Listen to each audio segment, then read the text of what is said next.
Hello बच्चों, welcome to my channel. आज हम सीखने जा रहे हैं कैपिटल लेटर में ABCD यानी कि अपर केस ABCD। तो बच्चों अब स्टार्ट करते हैं।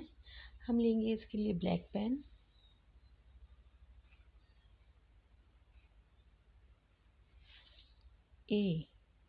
A for Apple,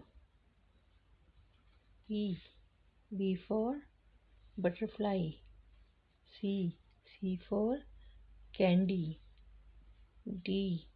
D for dog, E for ear, F for fire truck, G for groundnut, H for house, I for ice cream, J for jug, K for kite, L for lemon, M for monkey, N for nose, O for orange,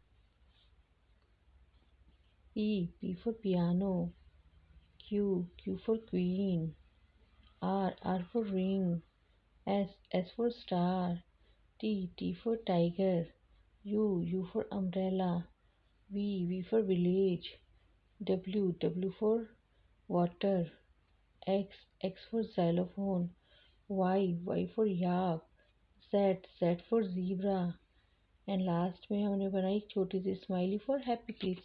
तो बच्चों आज हमने क्या सीखा?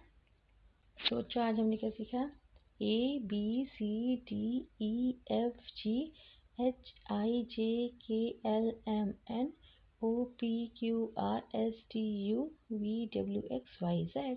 तो बच्चों video पसंद आई तो please subscribe my channel, like my video, and last में बनाई छोटी सी smiley for happy kids. So thank you so much for watching. Till then, bye.